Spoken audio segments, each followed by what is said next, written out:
is Margaret, and I'm a docent at Petaluma Wetlands. And would each of you tell me your name and introduce yourself? What's your name? My name is Gracie. Gracie. Nice to meet My you. name is Dave. Hi, My name is Regina. Okay, letters two. My name is Alex. F. My name is Jacob. My name is Eva. So, welcome. This section is on beaks and feet. And if you had a friend who went out to Schulenberger and saw a bird, what are some of the different characteristics between different birds? Like, one of them might be color, like it might be brown or white. What other things are different between different birds? Are all the feathers the same? Anybody know? No, there are two kinds of feathers that when you talk. What about their beaks and feet? Very good. They're very different. Their adaptations are extremely different between different birds. What, anything else?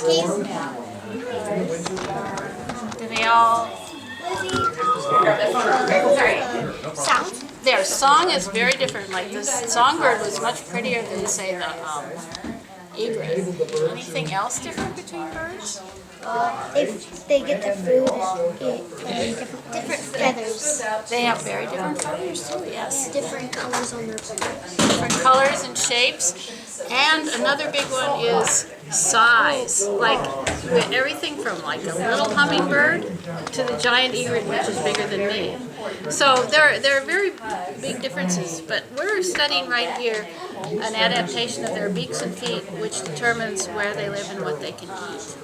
So, let me ask you a question. Alex, if you had a foot like this, do you think you could sit in a tree and sing all day with that foot? It's too big. You'd fall out probably. So, if you had a foot like that, what can you do with it? Very good. So, if you have a good swimming foot, what kind of beak would work with it? Something that scoops along. Can you see a good one? That one would work, and that one would work. Yes, both of them. So this foot works with this beak or that beak. And if you were a little tiny bird, do you think you could go after a mouse? No. What could you do with that beak? Yeah.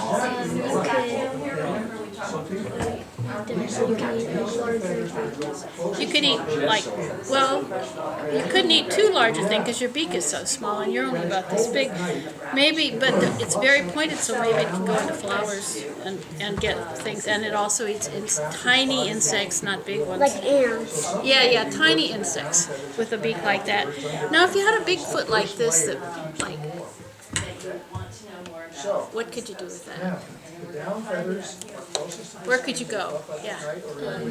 You could go into higher places. You can go into higher places, but also you don't sink in mud, because if you were walking along the water and it's all muddy, do you think you'd do well with a high heel shoe? You'd sink right in, wouldn't you? So this foot spreads out the way, and so they can walk on next to the shore and in the water without sinking in. So. And therefore, if you had a foot like that, maybe you need a probing beak, something that can go into the mud. This big flat one wouldn't really go into the mud, but this one would. So this foot works with this beak, and they're great adaptations so that you can live. They live in different spots of Schulenberger, and they do, like, the birds are on the water, they're in the trees, they're in the air. And they don't actually compete for the same kind of food. So the beaks and the feet work together, right? They work as a great adaptation. So now we're going to play a game. Enough lecturing, eh? So what's going to happen is each of you gets to be a bird. I'm going to give you a bird picture, and from looking at the picture, you're going to tell me, and you look at the beak and the feet, and just from looking at the beak and feet, I want you to tell me where you live and what you eat. All right? Where you live, what habitat you live in, and what you eat. And we're going to start here. Gracie, you'll be last, but for sure you'll get a chance, okay? All right, so here's the first one. She's a black-necked skillet. It's a cool bird. It's the bird that's Schulenberger's mascot. So where do you live? Let's take a look. What's this? Mud. Mud! Would you like some mud for a habitat? Here you go.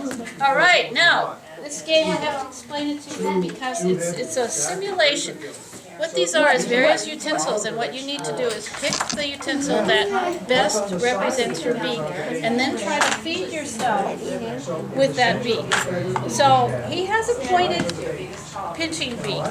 What utensil in here? Here's your stomach, and each person gets to do this with their own bird.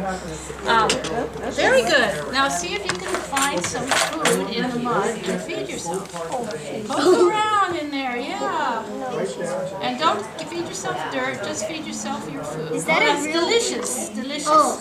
Anything else? I don't think the bird's doing that. Oh, look at it. Wonderful. It's all plastic. All right. Nice job. You did a good job being the shorebird, even if you didn't enjoy it. So, Yeah, I can tell she didn't enjoy that. all right. So, She's the one that had to do but this is how the bird feeds itself on the mud. This is fun. So, Fun. really. It was that was fun, but gross at the same time. What are you? Right. Oh, wow. Red wing. Now, you're a songbird. He's a very wonderful song. Where do you live and what do you want to eat? Well, so the bird creams its feathers It's just like every day. You do. You live in shrubs, bushes, and trees. Now we get to give you that, and here's this, and so. What do you want to eat? I forgot what you want to eat. This is a terrier. What are on bushes? Like sunflowers and so on. Seeds. So he's a very good seed eater. This is what he does all day long. Now what we hook is strong and small and is very sharp and very good. See if you can feed yourself with that. the other way. Wait.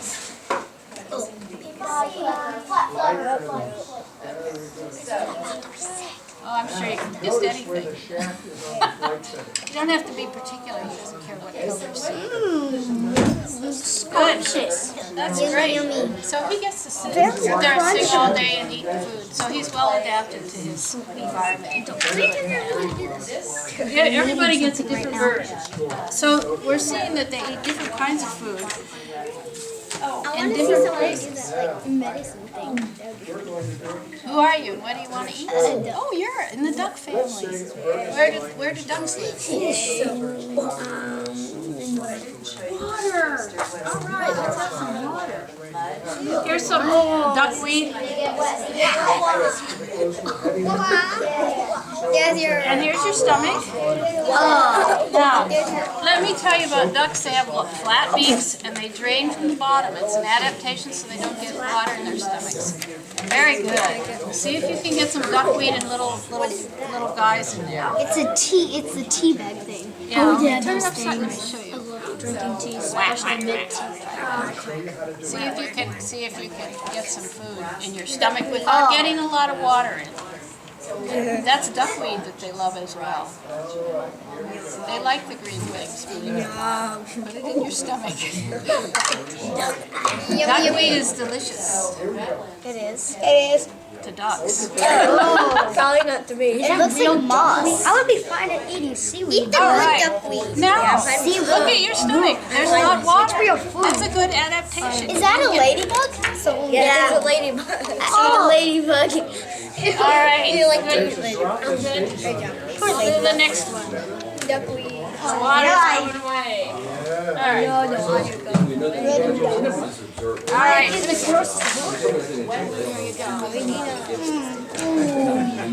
All right. Who are you? Show everybody yourself as a bird. He is a raptor in the raptor family. Is it a tree? Yeah. Where do you live and what do you want to eat? Flowers? Flowers. Does that bill look like he wants to eat flowers? Really? This big hawk bill. Where'd the bill go? I don't think he's going to eat flowers. With feet like that, what's he going to want to eat? Will you clean off your Fish? Very good. He eats fish. And what else? branches? No, he's very much a meat eater. Leaves? No, those Oh, are meat eater. carnivore. Carnivore. What did you see in the slideshow? That it wasn't a hawk, it was a great egret. But what were they eating? We have so many of. Do you like yum Mouse? yum? Mice? Oh, I knew it! all right. Oh, So it's not real. Good. no, none of these things are real. They're all plastic and fake. So it's a simulation. Now, what you're looking for is something strong. Yeah, very good. Because this represents his beak and this represents his talon. So you just try to feed yourself. How'd you with make this. those? We did. We just found them in a hardware store. You can use both hands, like this, like that. Okay. See if you can grab something and put it in your stomach.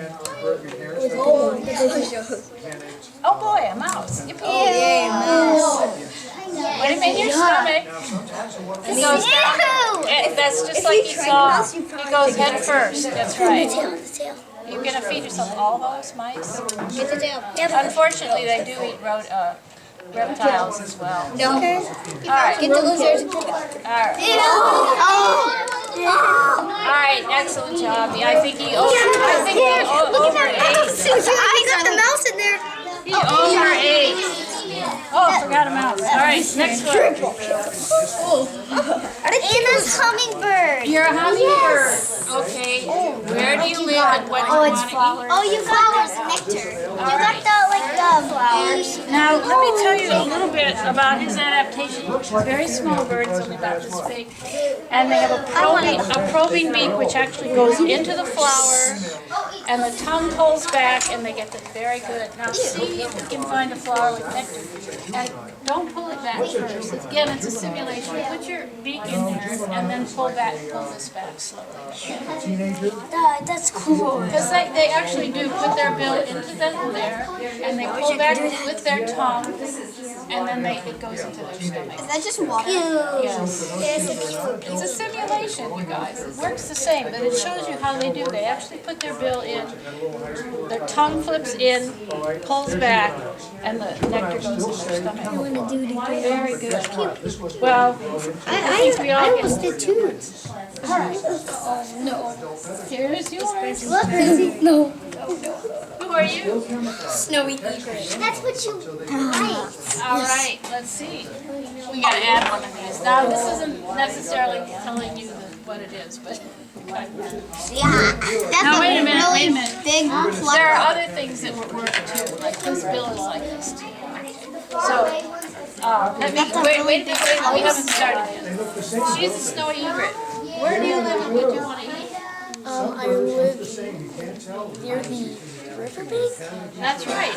You live in a lot of places because you're almost a hybrid. You can actually be in the water and lure with your toes that look like worms. I've seen them do this. It's pretty amazing. They trick the fish, and the fish think that's a worm, and then he goes and gets it. So I've seen them in Adobe Creek doing that. It's really interesting. So you live in the water. You also live along the edges. So here's your water. Now, there's more than one answer in any of these, but basically he gets it by grabbing, luring and grabbing. So see if you can feed yourself. That's good. Both of them work. I mean, the principle is the same. Okay. In the wintertime, So he grabs those we fish see this bird. really well. These represent little minnows in the stream. Delicious. Does it smell good? I'm not sure. See, his beak doesn't get the ladybug nearly as well as the duck. He got it. He did, but the duck can scoop it more. So good job. Those are juniper berries. They're fine. They're native. They're natural. Sometimes the birds All right. So you did a good job. Does it smell good? different times of year. No, nothing smells good. But it smells like weird water. it smells like seawater. It smells good to the animals. Now do they look like an apple? We don't get our food that way with our beaks, do we? I like animals. I like toothy animals.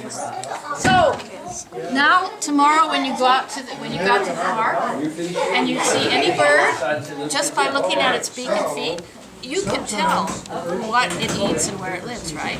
You guys are all good scientists. Here? Yep, we are done.